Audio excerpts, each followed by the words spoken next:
¿Cuál es una parte invisible de tu trabajo que más valoras, pero que nadie lo está viendo? La formación definitivamente, o sea, muchas veces el paciente llega y pide un procedimiento o pide lo más nuevo, o qué tienes, qué trajiste, a dónde te fuiste, qué aprendiste. Sobre todo en la rama de la medicina estética, creo que todo el tiempo tenemos cosas nuevas, productos nuevos, técnicas nuevas. Entonces, esa formación constante es algo que muchas veces el paciente no lo percibe.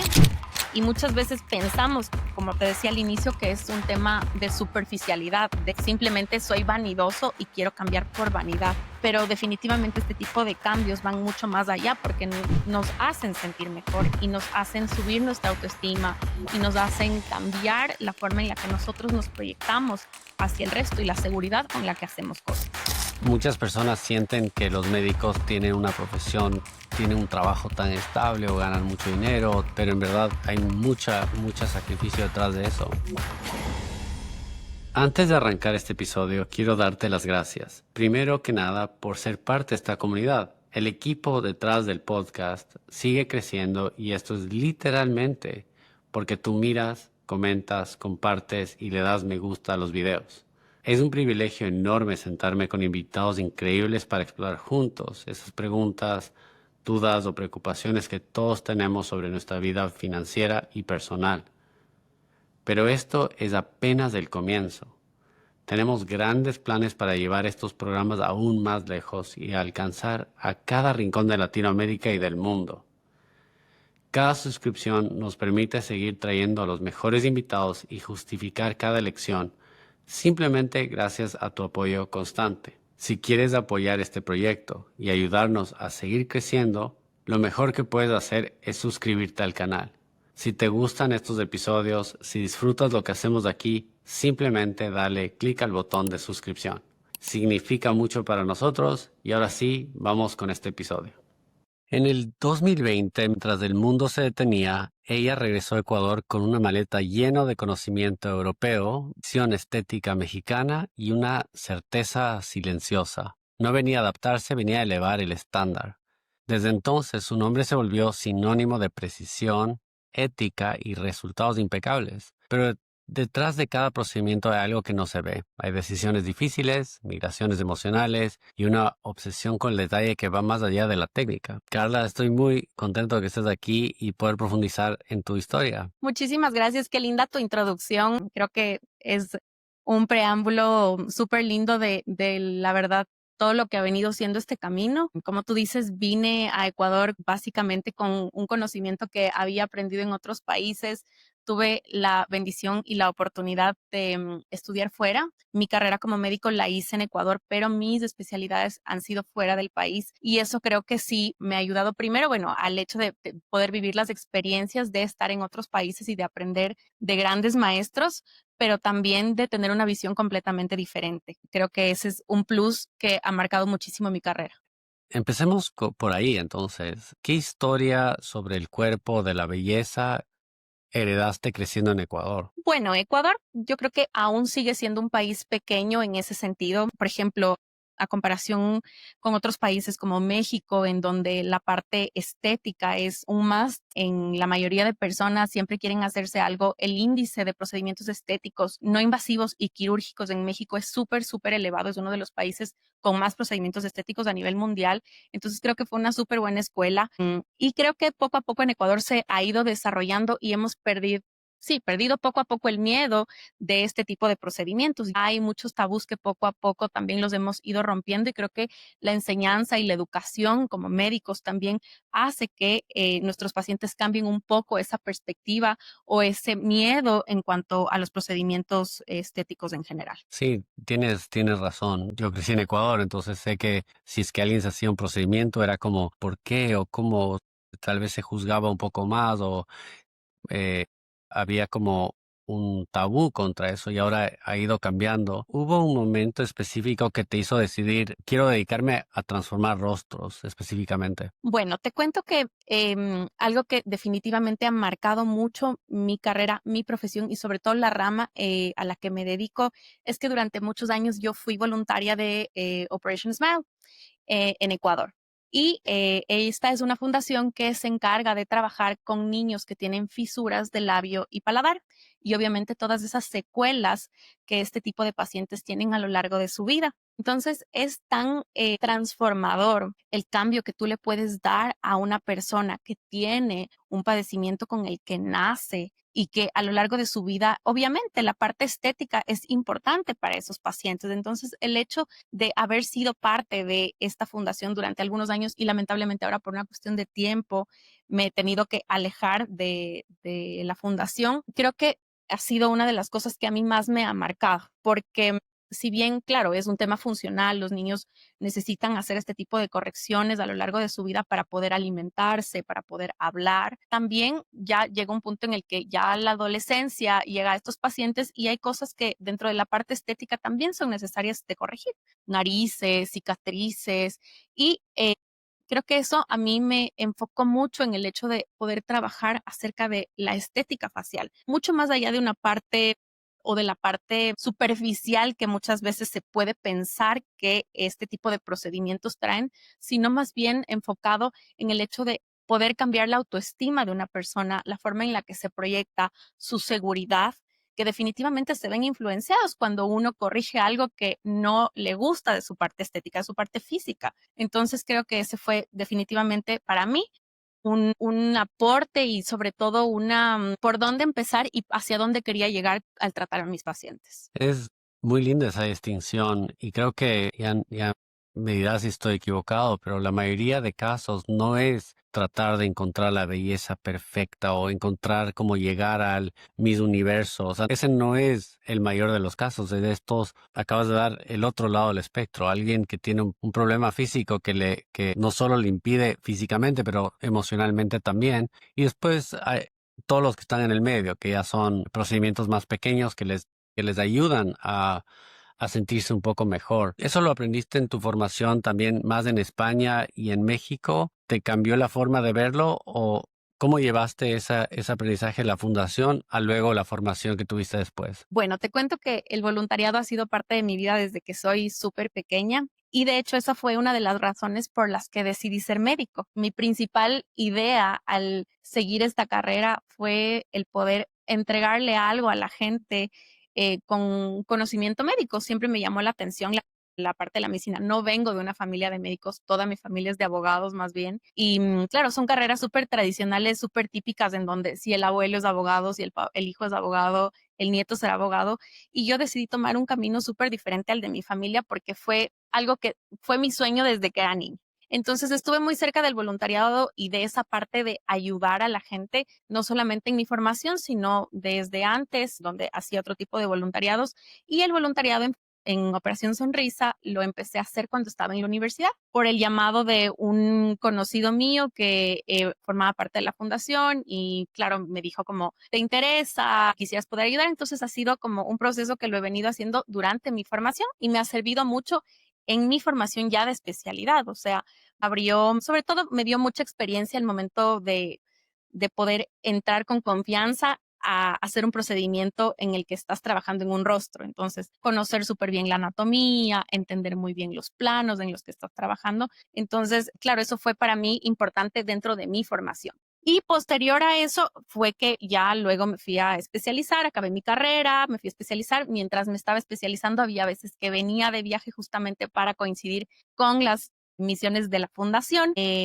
Pues bueno, y ahora como te cuento, ya no estoy tan cerca de la fundación, pero sí, definitivamente quisiera poder retornar, pero ya haciendo la parte de mi especialidad, o sea, trabajar en esas secuelas que ya quedan después en los pacientes, después del procedimiento quirúrgico, porque un paciente con este tipo de patologías tiene que someterse a lo largo de su vida entre 8, 15 cirugías. Entonces, obviamente hay secuelas en esos pacientes que estéticamente se pueden mejorar. ¿Qué tuviste que desaprender? ¿Hubo algo que al salir a estudiar afuera tuviste que decir, aquí hay algo que totalmente no entendía o que tuviste que desaprender? Bueno, desaprender, creo que, bueno, el hecho de tener que vivir fuera siempre es, y alejado de la familia siempre es un reto, pero desaprender dentro de mi parte profesional creo que no, creo que todo fue aprendizaje. Yo me fui como un libro en blanco básicamente porque me había graduado de médico general, entonces claro, no tenía nada que ver con o no había nunca estado involucrada en el mundo en el que estoy hoy. Si bien mi primer trabajo sí fue con un cirujano plástico en una clínica, pero fue un conocimiento que me sirvió como base, más no algo que tuve que dejar de o desaprender en el futuro. Entonces creo que no, fue una hoja en blanco y simplemente ese libro se fue llenando y hoy es el resultado del que veo. Es súper común, todos saben que ser médico a donde tú llegaste toma mucho sacrificio, toma mucho tiempo, toma mucho estudio, pero cuéntanos qué tuviste que sacrificar tú para llegar a este nivel. ¿Cuál fue algo que tal vez las personas no saben, las historias que tal vez no se cuentan, que deberían contarse para llegar a donde estás ahora? Bueno, detrás de lo que veo hoy y de lo que tengo hoy, sí han habido muchos sacrificios. Obviamente, como te digo, el hecho de alejarte de la familia para ir a estudiar en otro país, para alejarte de todas las comodidades que tienes en tu casa, sí fue un reto, definitivamente, pero una de las cosas que tuve que sacrificar, que probablemente mucha gente no sabe, es que este camino, mientras estuve estudiando, estuve casada y este proceso de estudiar, obviamente la distancia y todo, me hizo perder mi matrimonio, me hizo llevarme a un divorcio, básicamente. Entonces, creo que eso fue algo que me marcó mucho. Siempre el estudiar para mí fue una prioridad, pero sí me costó el matrimonio, el estudio, el estar lejos, la distancia y claro, el saber cuál era mi meta y cuál era mi fin, siempre estuvo por encima de cualquier otra cosa. Entonces, es una de las partes que obviamente más me ha costado y que sí fue difícil en su momento y creo que bueno, así como difícil también fue un punto en el que yo dije, ok, en este momento estoy sola, me toca hacer las cosas por mi cuenta. Entonces, para mí sí fue ese específicamente un punto en el que tomé muchas decisiones que me llevaron a hacer cambios importantes en mi vida y también, obviamente, a alcanzar lo que he alcanzado el día de hoy. Gracias por contarnos algo tan íntimo, porque y entiendo, o sea, muchas personas sienten que los médicos tienen una profesión, una vez ponen una sacrificio y ya tienen un trabajo tan estable o ganan mucho dinero, pero detrás de eso hay muchísimo sacrificio y, y siento que es hasta a veces invalorado por las personas porque la percepción desde afuera es que mira cuántos pacientes, mira cuánto hacen, mira cómo les va, pero en verdad hay mucha sacrificio detrás de eso. Sí, por supuesto. O sea, definitivamente es una profesión, más allá de que yo digo que es una profesión súper gratificante, desde el hecho o desde el punto de que es lindo poder, cuando tratas con un paciente enfermo, por ejemplo, poder sentir que ese paciente está curándose, está mejor, su salud está bien y que tú hiciste algo para poder ayudarle. Pero desde mi área también es lindo sentir sentimiento de gratitud que el paciente tiene cuando te dice, oye, es que me sentía triste, me veía la cara o tenía una apariencia de tristeza o de enojo. Y qué diferente es cuando me veo al espejo y me siento bien con cómo estoy. Me siento yo, pero me veo igual, pero mucho, o la apariencia diferente. Entonces, o lo que transmito es diferente, porque nuestra cara definitivamente o nuestras facciones como tal transmiten nuestras emociones y muchas veces pensamos, como te decía al inicio, que es un tema de superficialidad, de simplemente soy vanidoso y quiero cambiar por vanidad. Pero definitivamente este tipo de cambios van mucho más allá porque nos hacen sentir mejor y nos hacen subir nuestra autoestima y nos hacen cambiar la forma en la que nosotros nos proyectamos hacia el resto y la seguridad con la que hacemos cosas. Sigamos con esa línea porque creo que hay un espacio entre doctor y paciente que después de ver tantas personas con sus transformaciones o llegan con dificultades y salen mejor, ¿qué lecciones sobre confianza y percepción has aprendido al trabajar tan cerca de la cara? Porque es algo tan importante para todos. Bueno, creo que primero para mí es súper importante sentarme y conocer a mi paciente. Y es chistoso, pero muchos de ellos terminan siendo buenos amigos el momento de la consulta porque yo no solo atiendo a un paciente porque se quiere quitar una arruga, sino que muchas veces te conviertes en el psicólogo del paciente porque algunas veces ves que los cambios lo hacen por yo que se están pasando un mal momento, tuvieron una época difícil en su vida. Entonces, obviamente, el hecho de poder entablar esa relación médico-paciente para mí es súper importante. O sea, Yo no me siento con un paciente a hacer una cita de 5 minutos en donde simplemente cumplo con un tratamiento, sino que me interesa conocer qué más hay detrás de esas personas. Entonces, es chistoso, pero si mi paciente se va de viaje, yo me acuerdo que el paciente se iba de viaje y que quiere estar bien en su viaje. Al regreso, siempre pregunto, ¿y qué tal el viaje? ¿O qué tal la graduación? ¿O qué tal el matrimonio? Entonces, detrás de todos los tratamientos, siempre hay una motivación la mayoría de veces, ya sea un evento o, como te digo, un momento difícil en la vida. Entonces, esa relación que he entablado con la mayoría de mis pacientes, para mí es súper importante. O sea, creo que la relación médico-paciente tiene que darle confianza al paciente. La cara es algo, es lo que ve la gente. Entonces, es una zona súper delicada de tratar.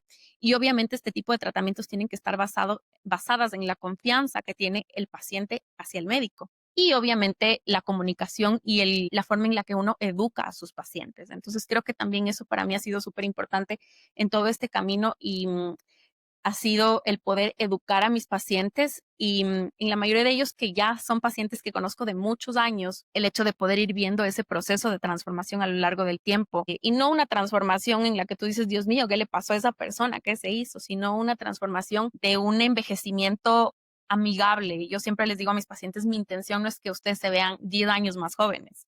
No es esa la idea, es que te veas bien para tu edad, es que te sientas bien a tu edad. Si más bien el paciente está buscando verse 10, 15, 20 años más joven, probablemente no sea mi paciente. Y algunas veces he tenido que decir, probablemente no soy yo tu médico, porque no hay esa confianza y esa comunicación. Es súper interesante. ¿Cómo sabes cuándo decirle que no a un paciente aunque insista y diga, no, yo quiero verme 10 o 20 años más joven? ¿Cómo le dices que no? Bueno, primero sí me ha pasado muchas veces, sobre todo cuando hay pacientes que ya tienen algo que se llama dismorfia corporal, que ya está considerada como una patología, como una enfermedad. Entonces, básicamente sí me ha tocado como decirle al paciente, hasta aquí podemos llegar, estos son los objetivos que podemos conseguir, porque también pasa que el paciente tiene una aspiración o una idea muy elevada sobre lo que podemos conseguir con los procedimientos estéticos. De tener un buen resultado es que el paciente tenga una idea de hasta dónde podemos llegar y que tenga los pies sobre la tierra, o sea, que sepa que los procedimientos estéticos nos ayudan, podemos mejorar cosas, pero no son procedimientos quirúrgicos. No estás entrando al quirófano a hacer una transformación en la que estás acostada en una camilla bajo anestesia 7 horas. Entonces, además de que son procedimientos que muchas veces los hacemos en periodos de, yo qué sé, un año, entonces hacemos un plan de tratamiento. Pero cuando el paciente ya exagera o ya quiere sobrepasar el límite de los procedimientos, pues básicamente explicarle que hasta qué punto puede ser eso armónico en un rostro, hasta qué punto podemos llegar con los inyectables, que es a lo que yo básicamente me dedico, y sobre todo presentarle una idea real sobre la edad, su proceso natural de envejecimiento y qué procedimientos tenemos a la mano para ir trabajando. Entonces, básicamente tener un plan de tratamiento y saber cuál es el siguiente paso una vez que vemos el resultado del tratamiento previo. Y ahora vamos al otro lado, algo que hablábamos al comienzo.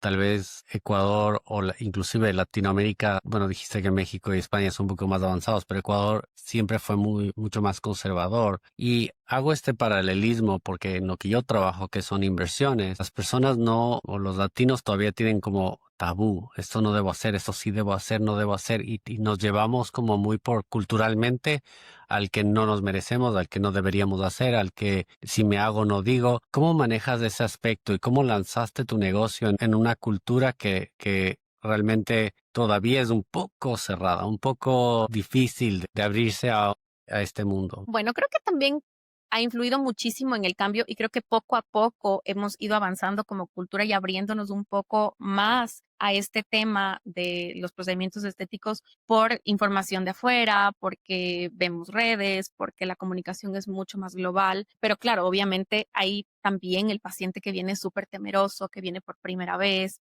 que todavía tiene miedo de hacerse algo, que quiere empezar con lo mínimo, que quiere que no se le note. Entonces, bueno, sí es difícil y sí me ha costado mucho, pero como te digo, la mayoría de los miedos parten del desconocimiento. Entonces, el hecho de poder educar e informar de manera efectiva al paciente ha sido algo que a mí me ha ayudado muchísimo. Claro, el paciente viene asustado porque le vio a tal o cual actriz con mal resultado, la cara hinchada o resultados que no son armónicos o que son exagerados. Claro, tiene ese concepto, pero muchas veces, bueno, primero podemos toparnos con imágenes que no son reales ahora con todo lo que tenemos en redes. Y segundo, el paciente tiene que entender que la mayoría de esos malos resultados son malos procedimientos, mala utilización de un producto. Pero luego el paciente te dice, ¿y cómo una persona como un artista que tiene tanto dinero, que puede pagar todo lo que quiera en cuanto a procedimientos estéticos, tiene tan malos resultados? ¿O cuál es mi garantía de que no voy a ir hacia el mismo camino? Pues básicamente, ¿por qué pasan esos malos resultados? Por una mala elección del producto o porque simplemente el médico no puede decir que no a un procedimiento. Entonces ahí está lo que hablábamos hace un momento, y es que el paciente tiene que saber hasta dónde podemos llegar para que ese procedimiento sea armónico. Y obviamente la comunicación, la educación con los pacientes es súper importante para que sepan o entiendan que esos malos procedimientos o esos malos resultados no pasan siempre. Más bien, los buenos resultados normalmente son la mayoría y son aquellos que no se notan. O sea, tú le ves de envejecer a una persona y no le pasan los años como a otras personas, o simplemente ese envejecimiento es un proceso mucho más amigable a lo largo del tiempo. Y obviamente nadie comenta de eso porque está bien, porque se ve bien esa persona. Entonces, es básicamente que el paciente entienda que esos malos resultados no son para todo el mundo, sino que son por una mala elección del médico, una mala elección de la técnica o una mala elección de un producto. Es súper curioso porque veo tanto paralelismo con las inversiones. O sea, las personas que les va bien en inversiones no hablan, que son y las personas que les va mal están dispuestos a contarle a los cinco vientos y decirle, no puedes creer que me pasó esto, me pasó lo otro. Entonces, la cultura o ni siquiera la cultura, la sociedad, las personas alrededor tuyo te van a decir, no hagas esto, ten cuidado, pero si es que el más rico también puede perder dinero, entonces cómo me protejo? Y es claro, veo mucho paralelismo ahí. Y es interesante también porque hay gente que, digamos, los artistas, la gente que puede gastar todo el dinero del mundo en su estética, ya están yendo al 1%, las cosas que ni a nadie hace, ya se hicieron todo lo anterior, entonces solo falta el 1%, y son procedimientos que el 99% de las personas no lo hace. Y lo mismo pasa con los ricos. Hay personas que me dicen, yo quiero invertir como Elon Musk. Y digo, pero no eres Elon Musk. Él puede botar dinero, él lo puede hacer y posiblemente bota dinero y gana más. Pero nosotros estamos en otra circunstancia, y me gusta como tú lo pusiste, es que lo bueno no siempre se cuenta, lo malo se cuenta demasiado, y si es que tú educas, vas a lograr que tenga más confianza. Pero lo que me gustó más que dijiste es que aprender a decir que no, que algo como manejar la expectativa. Tú quieres botar dinero, bueno, o quieres hacerte un procedimiento del 1%, yo no soy para ti. Sí, ajá. O sea, no todo, yo siempre digo, no todos los pacientes son mis pacientes. Y también hay cosas que en el tiempo he aprendido a decir que no. Por ejemplo, el típico paciente que se sienta en la consulta y te dice, bueno, me quiero hacer esto, pero ¿cuál es el descuento? Entonces, es como tú vas con el cardiólogo o vas con el endocrinólogo y te sientas en la consulta y le dices, ¿me vas a hacer un descuento? Entonces, no sé por qué la gente tiende a infravalorar esa parte del procedimiento estético o recurrir hacia lo más barato. Lamentablemente, en esto, lo más barato sí puede ser salir mucho más caro por los Lo- resultados. Muchas veces el profesional o la persona que lo está haciendo no es un profesional calificado, y ahí es cuando también la gente empieza a tener temor sobre los resultados, y es precisamente por las complicaciones, porque muchas veces quien hace el procedimiento no es la persona adecuada, no sabe cómo manejar una complicación, porque evidentemente, así como en las inversiones nadie está exento de perder, la parte médica, estética, nadie está exento de tener una complicación. Y el éxito dentro del manejo de ese tipo de problemas es cómo el profesional puede manejar esa complicación versus una persona que hace el procedimiento, pero que se lava las manos y no maneja la complicación. Yo, gracias a Dios, en mi vida he tenido una complicación que no fue tan grave, pero sí he recibido muchas complicaciones de otros colegas que lamentablemente no pudieron resolver la complicación, y obviamente eso hace que el paciente pierda primero la confianza en el médico porque está acudiendo a otra persona para que le resuelva la complicación, y segundo, hace que los procedimientos como tal generen miedo en las personas. Porque sí, como te digo, a todo el mundo, a cualquier persona le puede pasar. El éxito está en cómo manejas esa parte negativa dentro de lo que estás haciendo. sí, sí. ¿Cuál fue tu caso clínico más desafiante y qué te enseñó sobre ti misma? Bueno, tengo un caso de una paciente que fue una de mis primeras pacientes coincidencialmente. Es una paciente que vive en otra provincia y que la verdad es que no sé cómo llegó a mí. cuando yo había regresado apenas de México, como tú dijiste, yo regresé de México a Ecuador en pandemia, porque la universidad me dijo, bueno, en este momento no vamos a seguir dando clases, usted tiene que volver a su país, y yo regresé y no sabía qué iba a hacer, o sea, no tenía idea por dónde empezar, no tenía un espacio en ese momento en donde atender. Esta paciente, no sé por qué recomendación llegó a donde en ese momento yo tenía mi consulta. Y era una paciente que tenía una enfermedad del colágeno. Y claro, eso obviamente hacía que su piel tenga mayor flacidez, que pierda volumen en sus labios y que tenga una piel súper desgastada, porque obviamente su colágeno en la piel tenía una menor producción en general. Era de las primeras veces que yo iba a hacer un relleno de labios o a poner un poco de volumen en los labios, porque esta paciente, su inseguridad era su boca. No tenía, o sea, ella se reía y no tenía labios. Literalmente eran dos líneas, una arriba y una abajo. Y empecé a hacer el procedimiento y era una de las primeras veces que lo hacía. Entonces yo en ese punto obviamente estaba súper nerviosa. Era de las primeras veces que me enfrentaba estando yo sola a un paciente sin un profesor al lado que te diga, estás haciendo bien esto, estás haciendo mal, hazlo así o cambia esto. Entonces, obviamente, sientes el compromiso de que estás tratándole a una persona que tiene una inseguridad porque tiene una enfermedad, pero que además está haciendo un esfuerzo para invertir su dinero en un procedimiento. Entonces, tiene una expectativa de un resultado y de que esa inversión que está haciendo en ella valga la pena. Entonces, cada paciente para mí enfocado en esa parte es un reto porque te estás enfrentando a alguien que probablemente lleva ahorrando un tiempo para hacerse un procedimiento o le ha costado tomar la decisión. Bueno, específicamente con esta paciente empecé a hacer el procedimiento y el momento en el que acabé, claro, yo estaba tranquila con el resultado, sabía que lo había hecho bien, me demoré como nunca, pero el momento en el que le pasé ella se sentó de la camilla, le pasé el espejo para que pueda ver el resultado, se le llenaron los ojos de lágrimas y me abrazó, me agradeció, siendo algo tan chiquito, o sea, una cosa tan chiquita como darle un poco más de volumen a su boca y que su sonrisa cambie, porque claro, el momento en el que ella se reía tenía, como te decía, dos líneas en sus labios y verle sonreír de una forma diferente, sintiéndose más cómoda con esa sonrisa, para mí fue un life changing. Entonces, creo que esa paciente ha sido de mis primeras pacientes y una de las pacientes que me hizo ver que más allá de la parte estética y de la parte física que vemos, algo puede cambiar la emoción de un paciente y cómo puede hacer que esa persona se sienta bien consigo mismo. Me encanta, que muy linda, muy linda. Y sigue siendo mi paciente hasta el día de hoy. ¿Cómo navegas el dilema entre lo que el paciente quiere y lo que necesita? Porque estoy seguro que ahora con el tema que dijiste de redes, todo el mundo va a ver, tal persona se hizo esto, yo quiero esto. Y tú dices, esto es para ellos otra cosa. ¿Cómo manejas ese dilema? Bueno, algo súper similar pasó con este fenómeno Lindsay Lohan, que todo el mundo decía, wow, ¿qué se hizo Lindsay Lohan? Yo quiero estar como Lindsay Lohan, que nomás le hiciste y es súper chistoso. O sea, el paciente llega y te dice, ¿qué se hizo? Quiero hacerme lo mismo. Entonces, bueno, evidentemente hay que saber cuál es la base de cada paciente, o sea, hacerle entender cuál es la anatomía de su cara, encontrar las diferencias versus lo que se pudo hacer a alguien y lo que podemos hacer en ese paciente, cuál es la forma de la cara, cuáles son las necesidades de cada uno, porque claro, tus zapatos no me van a quedar a mí, entonces así exactamente igual va a funcionar con los procedimientos estéticos. No todo es para todo el mundo,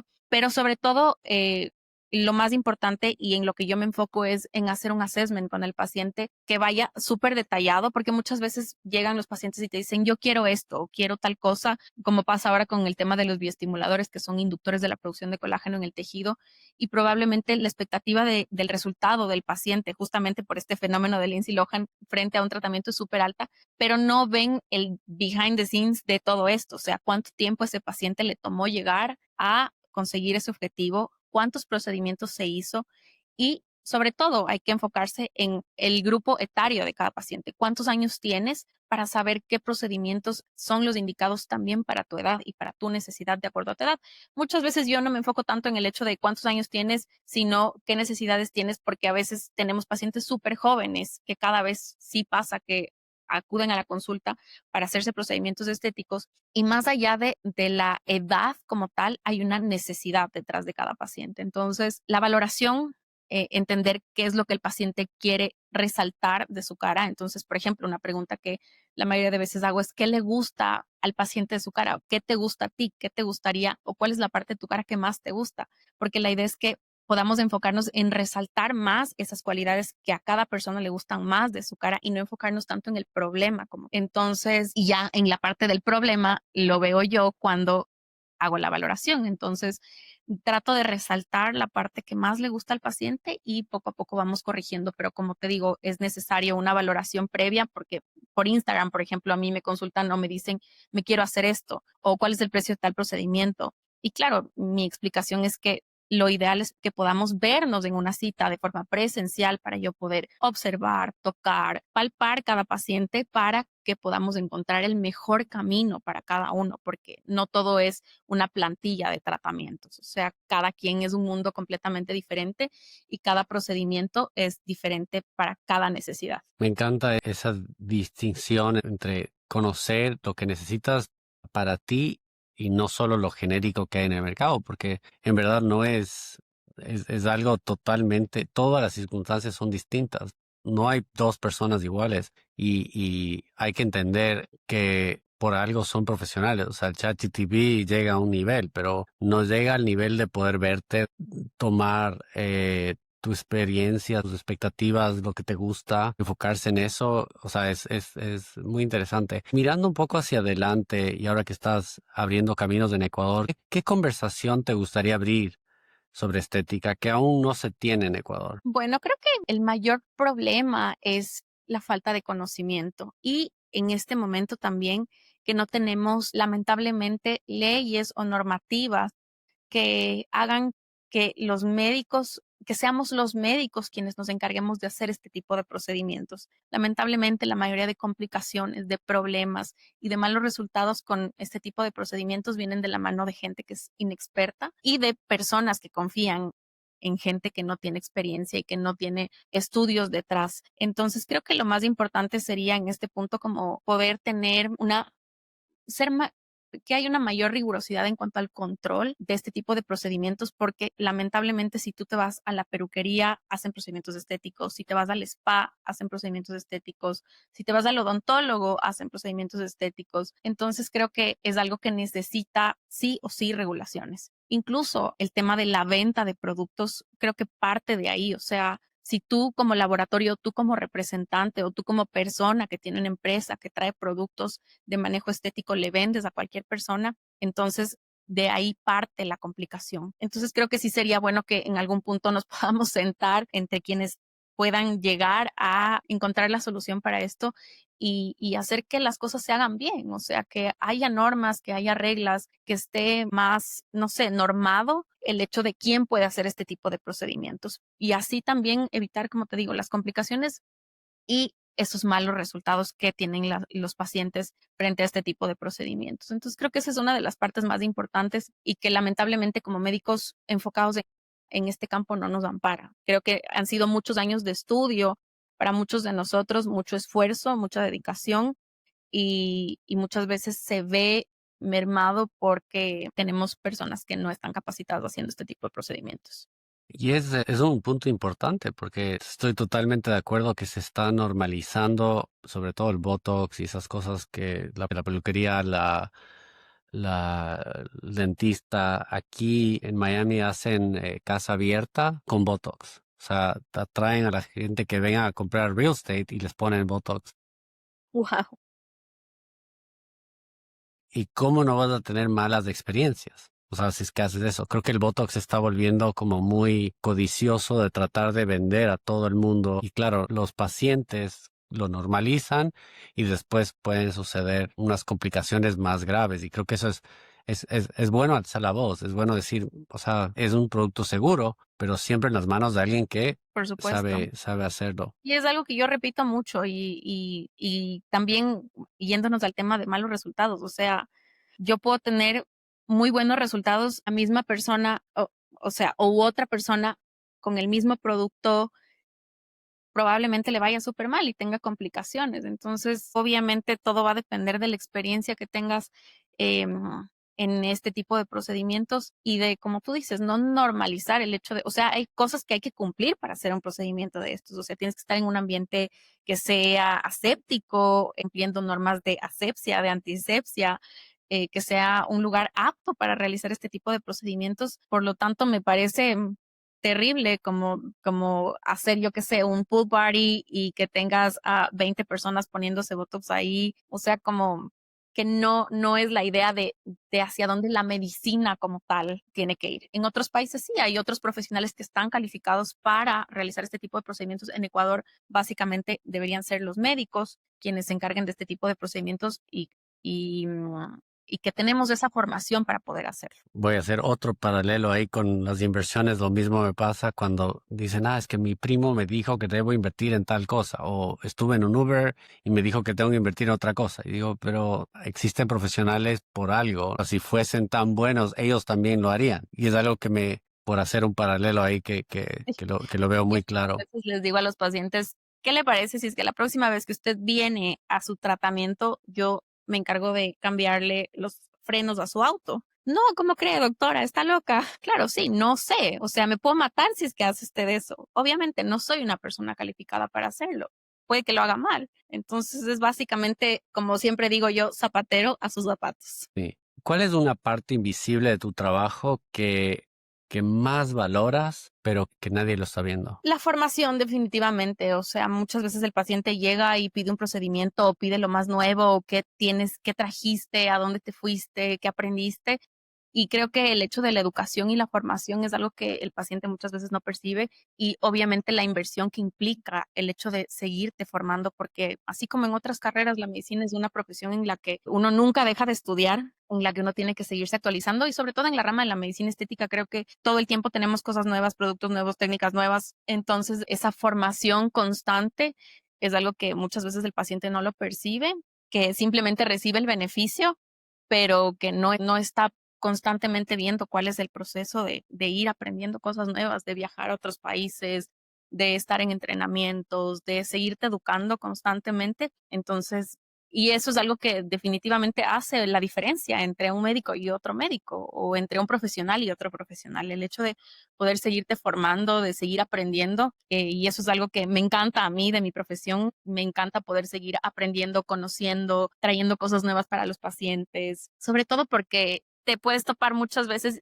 cuál es el punto diferenciador entre uno y otro en un campo en el que hay tantos profesionales que están calificados en teoría, y es eso, justo el hecho de poder seguirte formando y de formarte sobre todo con gente que tiene muchos años de experiencia, que tiene mucha trayectoria, que conoce mucho y que es lo mejor en lo que hace. Entonces, ya vamos quedando los que venimos detrás, aprendiendo de los que ya han estudiado mucho y de los que ya han hecho mucho e investigado mucho, porque también detrás de la parte estética obviamente está la investigación científica. Entonces, no es simplemente el hecho de te pincho algo, te pongo algo, te corrijo algo, tapo el hueco y pongo un parche ahí, sino que hay mucho estudio científico y creo que ese es también para mí uno de los puntos más importantes al hacer una elección en un producto con el que escojo trabajar, y es que ese producto tenga un respaldo científico y que tenga estudios en los que uno puede palpar los resultados sobre un producto. Porque como te decía, el paciente a la final hace una inversión, está gastando su dinero, está invirtiendo su dinero en algo con lo que espera tener un buen resultado. Entonces, de la mano, obviamente, al buen resultado va a ir el buen producto. Me quitaste la pregunta que te iba a hacer, justo cómo diferenciarte en un mundo tan competitivo y lo acabas de responder y estoy totalmente de acuerdo, es la mejora continua en seguir especializándote, sacando nuevo, estando al tanto, porque alguien que simplemente empieza hoy no va a poder, no empieza con tu nivel, empieza con el que ya estuviste hace 5 años o hace 3 y claro, seguir mejorando todo el tiempo, dice, bueno,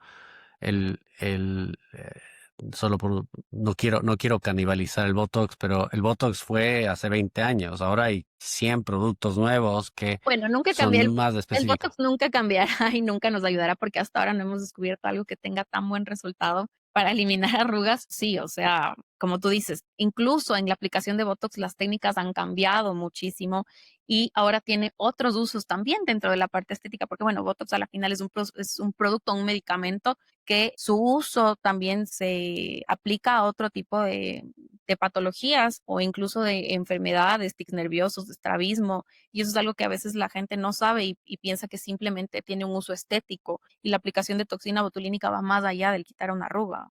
Tiene muchos usos dentro de la medicina más tradicional que avalan justamente ese beneficio que tiene también dentro de la parte estética. Última pregunta. ¿Qué creencia tuviste que soltar para convertirte en la doctora Carla Navarrete de hoy? Bueno, ¿qué creencia tuve que soltar? Tuve que soltar muchas veces el miedo, como te decía, cuando tuve este cambio dentro de mi vida y decidí empezar sola y empezar de cero en un mundo, en una situación en la que no tenía alguien que me diga, aquí está tu consultorio, aquí están tus pacientes, tienes un nombre detrás, sino que me ha tocado empezarlo desde cero, literalmente. Y yo veo hacia atrás y digo, wow, antes veía 2, 3 pacientes a la semana. Hoy mi agenda es una agenda de aproximadamente 20, 25 pacientes en un día. Creo que, bueno, uno de los pluses es que yo trabajo sola, o sea, todos los procedimientos dentro de la parte de inyectables los hago solamente yo. En algún momento sí tendré que, estoy creciendo poco a poco y de hecho estoy justamente ahora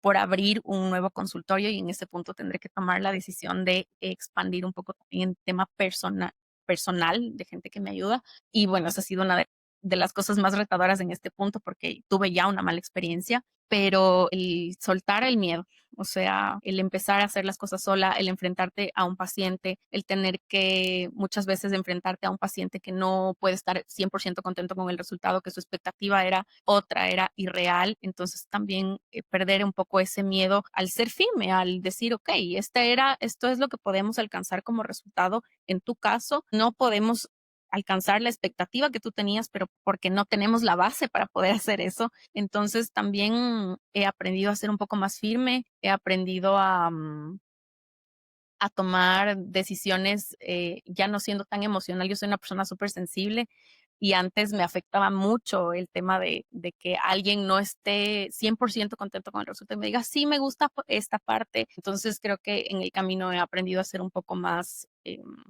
sensata en el momento en el que alguien piensa, yo lo tomaba como que me hacía daño o como que yo me sentía o como que ese paciente no estaba recibiendo el resultado del tratamiento que estaba buscando y me dolía mucho, me afectaba un montón emocionalmente, pero ahora lo tomo con mucha más calma y enfrento la situación de una forma diferente explicando, o sea, porque sí me ha pasado y creo que a cualquier persona le puede pasar que cuando brinda un servicio te encuentras con la persona que no está 100% contenta. Entonces creo que ha sido algo que he venido aprendiendo en el camino también. Excelente.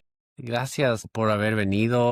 Yo creo que lo que tú transformas no es solo el rostro, sino la relación que las personas tienen con el espejo, con su edad, con su historia. Y realmente si esta conversación te movió, no sigas a doctora Carla, pero por sus resultados. Síguela por su enfoque, por su ética y su manera de enseñar belleza desde la ciencia y también desde la intención. Me encantó tenerte aquí. Gracias por compartir tu historia. Gracias a ti por la invitación. Me ha encantado conversar contigo y me ha encantado desempolvar también un poco eso que muchas veces ya se queda atrás y que se queda en recuerdo y que es parte de lo que hoy somos. No, me encantó porque creo que hay mucha gente que va a aprender de tu experiencia y yo aprendí. Entonces creo que es muy bonito lo que has logrado y espero poder volverte a entrevistar en unos años a ver a dónde has llegado.